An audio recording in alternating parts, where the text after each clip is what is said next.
everybody. Welcome to the Going Pro podcast. Here we interview musicians who are making a career out of music or dream to be a musician and just figure out what they're doing. I have Alaska with me. We were just listening to her new song called I'm the Worst, and we're going to get to talk to her about what her writing process is, why she made that, what kind of inspires her. So, hey, Alaska, how are you doing today? I'm doing well. How are you? I'm great. Thank you for asking. I really appreciate you being here. Thanks for having me. Yeah, so just tell me, this new song you came out, what was kind of your inspiration behind it, or what was your writing process? It's pretty funny. I guess some people ask me after I release it, they're like, "Are you okay?" Like joking. Yeah. And I was kind of like, well, I kind of write it for other people who literally feel like they're the worst. Cool. 'Cause in this song, I just kind of talk about if you're maybe in a relationship with somebody and you just feel like you're not adequate enough. Mm-hmm. So I was kind of just feeling like I'm the worst. Wow. And then I kind of reflected on how some of my friends have been feeling in the past year. I feel like I have a lot of friends with mental health problems, which is totally fine, but I just like to take that and reflect on it in this song particularly. And I kind of wrote I can't deal with pressure on my back and stuff like that. So it's sort of just that you feel like you're the worst sometimes, and that's pretty much what the whole song is about. Wow, cool. Thanks for sharing that. It's really tough being a songwriter. I wrote mostly instrumental stuff, so you can kind of hide behind that, but it's almost like letting someone see your diary. Is that hard for you? I think growing up, it used to be I was oh, I don't really want to tell people that I like to sing or that I like to write. I was just taking my piano lessons and doing that and learning classical stuff. But recently I've been okay with it, just being this is what I want to do as a career. So why am I going to hide away from it? There's so many artists out there who are okay with it. And that's the point of music. I'm supposed to be okay with it. It's supposed to be an outlet. So I've gotten okay with it. And again, I like to write about my own experiences, but I also like to write for other people and about their experiences. It makes me be able to write way more in a short amount of time, if that makes sense, because I have more ideas to pull from rather than just me. Mm-hmm. So, and yeah, I think a lot of writers do that, whether that's for TV shows or movie. Yeah, for sure. Yeah, it's so funny. Going to school with you, I knew you as an instrumentalist, and Alaska's a great instrumentalist. She plays a lot of instruments. I didn't even know you sang for a couple years. And then we were in a band together, actually, in one of our commercial music bands at school, and I heard you sing. What was it, the song that you sang? I was playing drums that semester. Oh, man. It was like a 2000s rock song. Oh, my gosh. I'm trying to think. And were you playing bass and singing it? Oh, I think I was supposed to sing a My Chemical Romance song, and then I passed it along to Hannah. It was, I think it was just called Sing. Yeah, that's right. It was Sing. It was right on the tip of my tongue. That was going to bother me. Yeah, and so that is awesome that you're coming out and singing. Do you still see yourself more as a singer now, or what do you kind of identify as your main? Oh my gosh. I guess I would like to see myself as a singer more, but I would like to take some vocal lessons to make sure I'm not hurting myself and learn how to sing decently. Yeah, that's so scary, isn't it? Because with instruments, we're just using the instrument, whereas with your voice, you are the instrument. I feel like it's so much more work than people think it is. I'm for sure. You don't understand how, I don't know how these artists out there Paramore, she's crazy. I'm that's just so much work and that goes behind. And the scary thing is, if you're sick or if you don't feel good, that all affects your voice and how it sounds. Right. So I guess I would like to identify myself as a singer, but cool. Recently I feel in this past year I've played more bass and more bass gigs than piano. It's so funny is being and a piano bass is supposed player. To be my primary, but they always need bass players, don't they? Yeah, I know. It's they're oh, can you play bass? I'm yeah, I'd love to play bass. I'm the same way. Everyone plays piano, so I always end up playing drums for everything. Because people that's need right. a drummer. Yeah. Even Grant just asked me the other day if I could play drums with his group, and I'm no, I don't want to play drums. I know.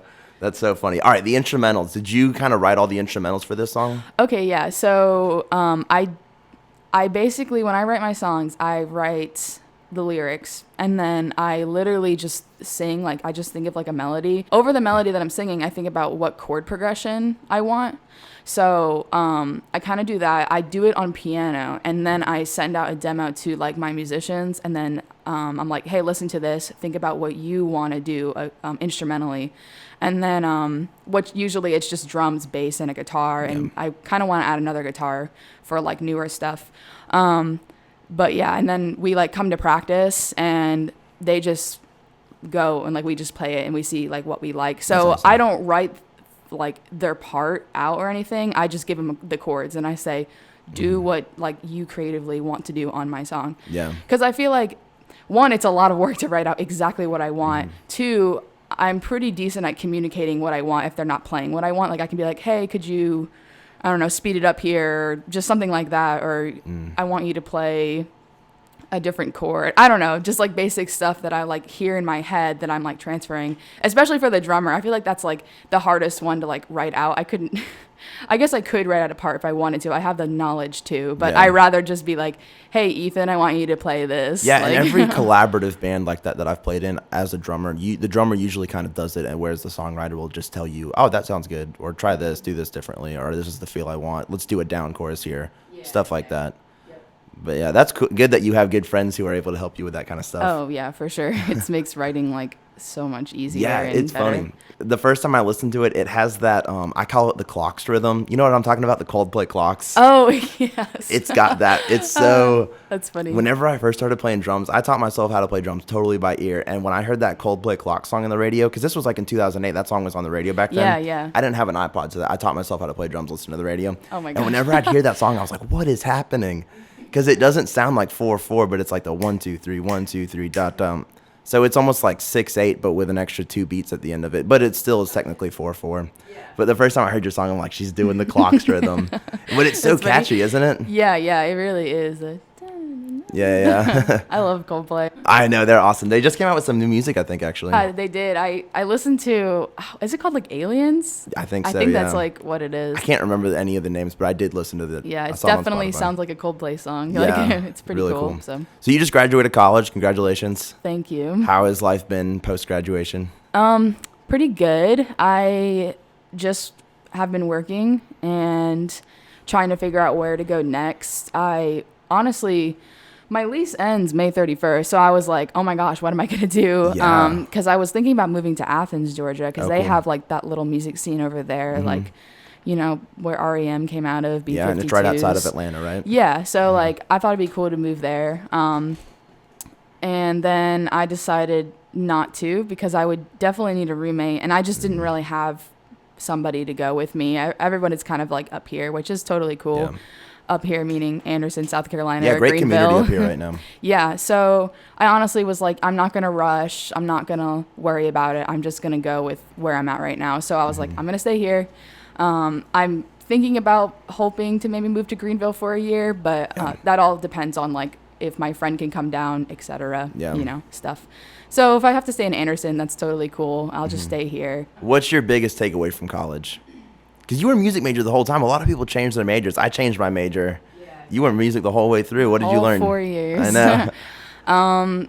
I felt like the most I learned was definitely in my like senior year because we got a new director of commercial music, and he is fantastic. And I just Cordova? Dr. Cordoba. Okay, that's right. I've only met him once or twice. He's really cool. He is like in tune with the music industry. He plays in a band. He plays guitar. He plays in a band called Further Seems Forever, and they're like a Christian rock group. Cool. So he's like been in the touring industry and just like all that stuff. And he's a really good jazz player. So he's like really well rounded.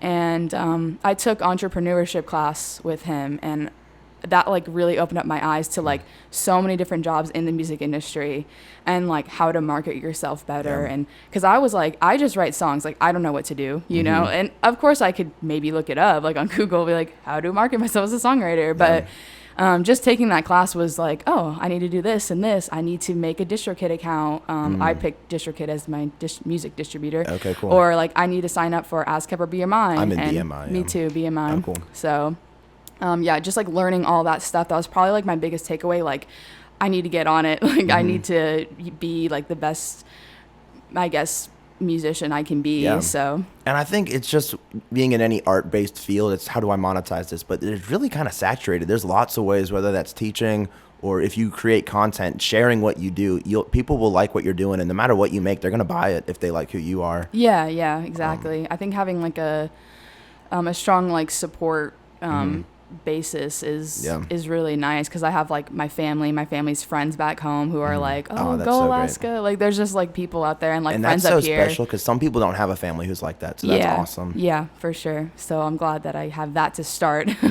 So hopefully I can just keep on doing it. And it's just creating tough because you don't want content. to lose the magic. You don't want to think only about the money and the resources. You want to think about how it's fun, but there's a practical side to it too. Oh yeah, for sure. I'm also like trying to transition into that. Like I got to be like a little practical about this. Like, so. I know, especially once because I just got out of school a couple years ago, you really feel the weight of that when you don't have school and you're not in that environment. It changes real fast. Yeah. What's the best class you ever took? I know you just talked about your entrepreneurship class. Is anything else pop out to you? I thought Theory 5 was Yeah, pretty with good with Williamson. Dr. Williamson. Yeah. That was like, it was just like really fun, honestly. Like it wasn't like terrible or anything. Like Yeah, theories the can be atonal scary. stuff and the chant music. It was just like cool, like learning about that stuff. Like you're kind of like, I may or may not use it, but Yeah. I still like learning it. So something that I learned from that class that I still apply was the fugue writing. That's Theory 5, right? I'm pretty sure. It was at the beginning, but they talked about like the diminution or augmentation of melodies.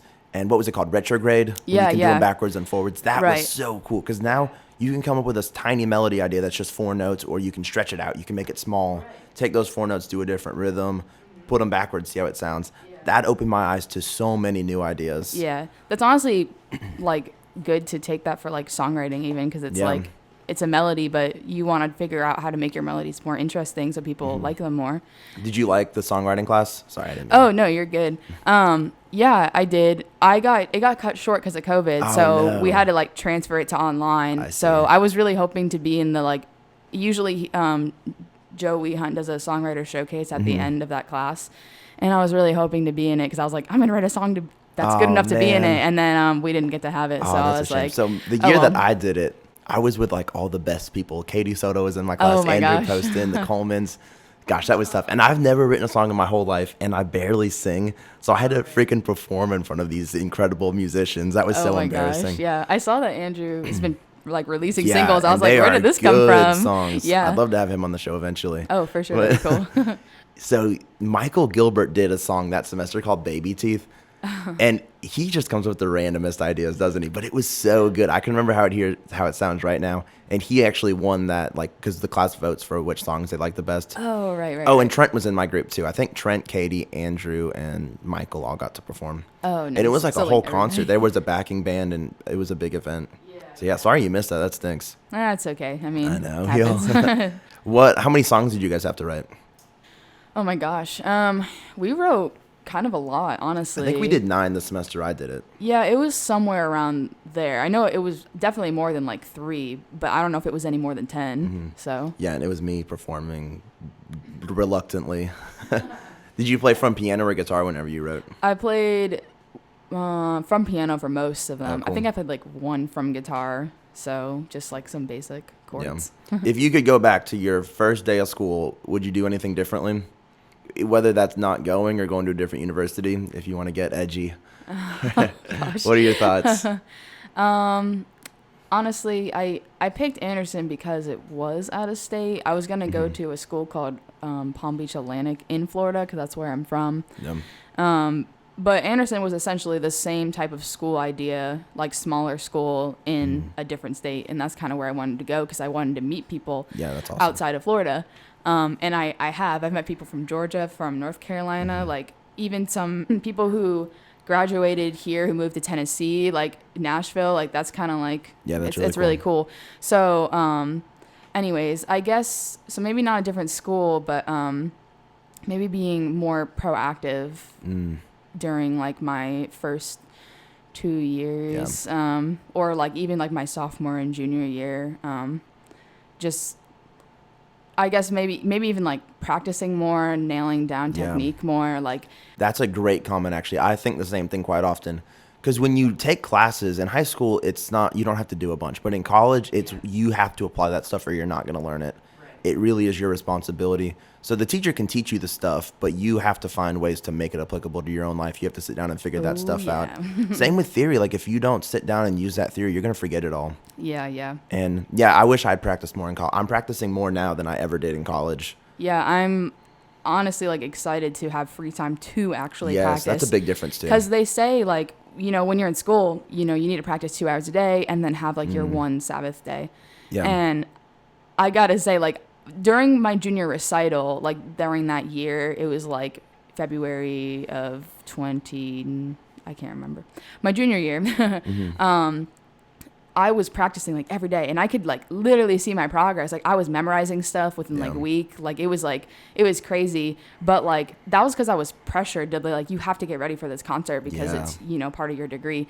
But like after that, and like even a little bit before that, I'd practice like 2 hours, maybe like 3 times a week. So that's really good. And something I encourage you and anyone listening, you have to find ways to pressure yourself, whether that's creating videos or even having a concert with your friends or posting something on your Instagram. You have to create deadlines, because my first like 6 months out of school, I didn't do anything because I didn't have Dr. Kim giving me those deadlines. So what I started doing with myself is I would say, all right, on Thursday, I'm going to post a video on Instagram of me playing this piece, whether it's good or not. So I have to learn it.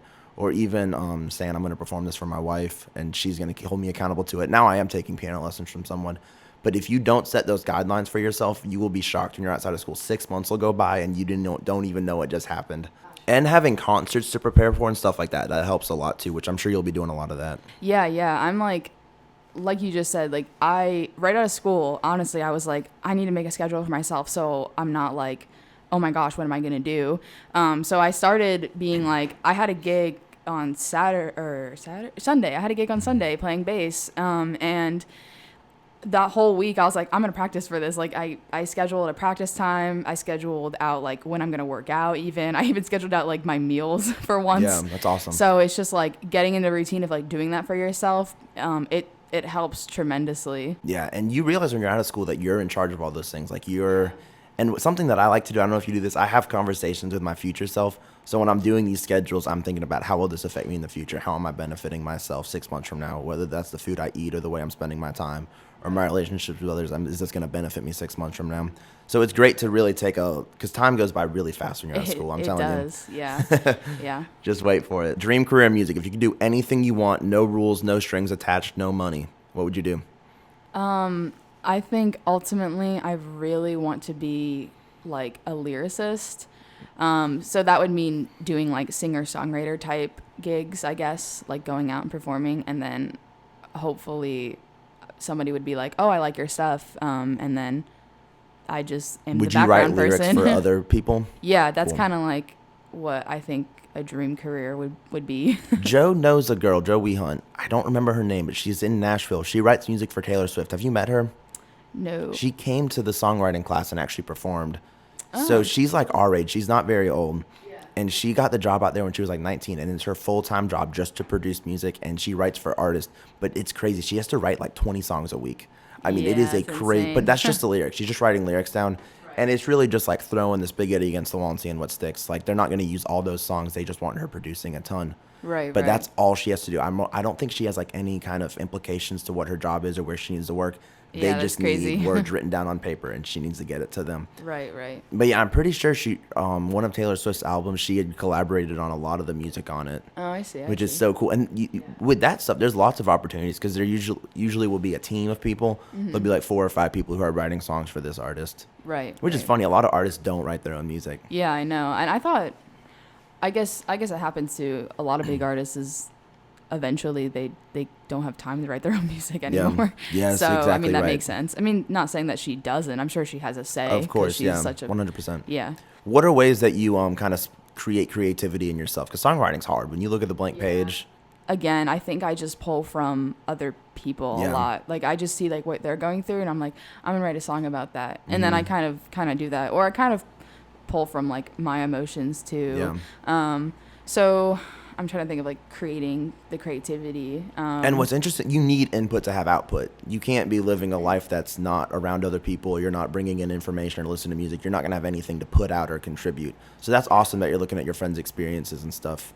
That's a huge inspiration. Yeah, for sure. And I also have been like listening to a lot of like, I guess my inspirations in a way. Like I like 90s rock and like Nirvana and like No Doubt and like Gwen Stefani. She's super cool. That's cool. I listen to some like indie rock bands like Beach Bunny, stuff like that I'm kind of like, I kind of want that sound, but I don't want exactly that, but I'm going to like keep listening to it. And also like when I had to produce that song, everyone's advice was listen to music that, you know, in the car with headphones that you want to hear. Yeah. Like produce in your own music. So like even just like listening to that over and over and over again and trying to be like, oh, I hear the guitar pan both ways or something like that. So, and if you want to really challenge yourself, listen to like an orchestra song and then try and differentiate the parts. Oh my gosh. That's when it, because like, oh, what are the tubas doing? What are the trombones? Yeah. Because with rock music, it's pretty easy to hear what's going on. Yeah, that's true. I actually, so I was a studio tech for Joe this past year. Oh, what a great experience. Yeah, it was cool. And one of the last like events that we had was the chamber concert. And so I was the one who was live stream mixing it all. And that was hard because there was just so you were at a remote location? So I was up in the studio at school, and then they were all out in the, you know, the house at Henderson Auditorium. Being live streamed, and then we were mixing the live stream in the studio with like via Dante. Oh my gosh. And so, and then that would go out into. So if I was to watch it on my phone, I would be hearing the audio that you mixed. Yeah. Yep. Man, that's a lot of pressure, isn't it? Yeah, it kind of was, especially since Solomon Wilkins, he wrote a whole piece for that thing. Yeah, it's really cool. And I was the one mixing it, and that's like what he used for like his YouTube video to like present to people. No pressure. So see, I hate that when what I do affects someone else. Like I played a wedding last weekend on piano, and I was like, if I mess this up, it's not about me, it's about like them. The wedding. Because I don't mind if I make a mistake that reflects on me. Like that's my deal to handle that. All right, so Alaska's a multi-instrumentalist. What all instruments do you play? Piano, bass, I sing, and I can play some chords on guitar, but I'm not going to be like, I'm an expert at guitar. You really started playing bass out of necessity, right? People needed a bass player and you kind of wanted to step in. Well, actually, I mean, yes, and then also I bought a bass at a pawn shop like before college. Oh, okay, cool. So I was like, I want to kind of learn bass, like whatever. So I bought the bass, and then in college, I kind of started wanting to play more. So I took lessons with Greg Alewine at school, and just played when I could. It wasn't a super like necessity because I had to do obviously piano. That was like more important because I had like a lot of stuff pulling up piano. But yeah, then I ended up picking up more bass and being like, I want to like actually learn this. That's cool. So, was it tough being around people like Jacob or Otis or Tim? Oh my gosh. Because they'll just put licks in and they'll be slapping the bass and. Yeah, I mean, I honestly am like kind of inspired by them because I'm like they're so good. Like I can one day maybe be that good. And that's a great attitude to have. Actually, there's no competition. Everyone's doing what they can do. Yeah. For the most part, you find that people actually want to help you. Yeah. Like they're not gonna think, oh, she's not doing this right or she's doing this. And bass is so funny. It's one of those instruments that you can do the very minimum and like no one will ever know, or you can be doing so much. And then like, nobody will. Yeah, it really doesn't make a big difference though. Yeah. So like you can play a song so simply and no one will really hear you, or you can be throwing licks in there and stuff. There might be 10 years of experience between those two levels, but it doesn't really sound that much different in the mix. Yeah, and I honestly started doing like just basic worship stuff because that was the easiest way for me to figure out. Just hold the whole note. Yeah, well, then it was just like, okay, I need to know where the notes are on the fretboard. So I was just like, okay, well, here's the C, and then if I just do like the octave, it's honestly like I picked it up way faster than piano because it's just like it's all right there in like little boxes, so you kind of just like figure it out. I really envy, because I mostly play piano now, one-line instruments. One-line instruments have such privilege. So true. When I played at that wedding, the violin player I played with, she has like one line to read. And I know violin is really challenging. Oh, really great technique, instrument. I couldn't. But I'm like, yeah, exactly. Lots of technique. But I'm like, you just have to read one line. You're playing like A, B, C sharp, B, A. Yeah. And I'm like, well, I have to play everything. Doing like 16th note arpeggios and chords. Yeah. It really is not fun being a piano player when it comes to sight reading. Yeah, honestly. I feel like you can learn an instrument, but I feel like you master it when you like know the technique. And I feel like 100%. That's like I posted a bass video the other week just of me I was just making up something. And some person that I don't really know, he just like commented on it. He was like, hey, watch this video to like get a better understanding of technique because I noticed your hand was kind of weird. And I was like, okay. So I watched it and I was like, oh, that's cool. So you appreciated like, that? Yeah, I was like, oh, that's like really nice. So like, just not taking it offensively and being like, what are you talking about? You know what I'm saying? And being like, oh, actually, and that's a growth mindset. We all need to be looking for ways to grow. Yeah, that's awesome. So, and the internet, it just opens up a whole new playing field for who you can interact with. You can be collaborating with someone in Seattle that you've never met that you just know on Instagram or from YouTube. So it really is a whole new world. And then as far as building a fan base too, we all have these cell phones in our pocket. It really is a great equalizer. Yeah, like millions of people Yeah, literally in your pocket. And what's crazy with like the TikTok world now, you can blow up for nothing. Oh my gosh. Yeah, that's like, honestly, TikTok is something that I need to get because it is like Be moving. careful. I thought that I actually just had to delete my TikTok. Oh, you did? Because Okay, it is tell me. so consuming. I actually got one thinking, oh, I'll make videos and stuff, but your TikTok immediately becomes something that's curated just for you, and it is like so addicting. So anytime I was practicing, I'd be like, oh, this is hard. Maybe I'll just watch TikTok for 5 minutes, and then 25 minutes goes by, and I've just been scrolling on TikTok. Oh, no. So here's the thing. Instagram's addicting, but TikTok is made to be addicting because there's true. one page and you just scroll up and every video is so entertaining. I'm telling you, within a few days, a few hours, they know exactly who you are in your mind based on what you spent more time on and what you swiped through and what you've liked, that they're putting videos that every single one is awesome. I know. So if you get it, be super careful. Yeah, I honestly, last night I was going through like Instagram Reels and that was already, See, I was kind of like, this is like TikTok. It is essentially, but the TikTok algorithm is so advanced. It knows exactly who you are inside. It is scary. I know. And so I'm a big Marvel and Star Wars fan. And I was getting like this really niche stuff that was just for me, where it was like analyzing like the episodes or something or character analysis. And so I was like, this is so interesting. Yeah. Oh my gosh. Really cool. All right. What's some of the biggest challenges you faced as being a musician? I felt like starting out. It's a big question. Yeah. Well, I feel like memorization, I never knew the right way to like do it. I was kind of just like, oh, I just play it enough times and I'll end up memorizing it. But there was a point where it was like you have a deadline, like you have a concert, and it looks more professional if you memorize it. As piano players, I feel like sometimes we can pick and choose when we want to memorize stuff. But ultimately, I was like, I didn't want to look like a fool not memorizing my stuff. So that was honestly a challenge for me. And now when I like want to memorize chord charts, I can memorize them pretty fast now because I'll like go through and say I'm like F sharp, C sharp, A, F sharp, C sharp, A, like over like, okay, for this verse that's what it's going to be. So I just like kind of like repeat them. And what's cool about knowing music theory is that stuff's kind of predictable after a while. Like you see where the patterns are. I remember when I first started learning chord charts, I had to memorize like every chord, and now I realize, oh, if the 5's here, the 1 is probably going to be pretty soon. Right. Stuff like that. Yeah. And then knowing like you don't always have to play the right chords. Sometimes different chords fit together. That's true. Like, oh, whoops. Just keep on going. Yeah. What has the importance of like building a community meant for you? Like going to school, because you had an awesome class. I remember when your class came in, every single one of y'all was really cool. Oh yeah. What was that like?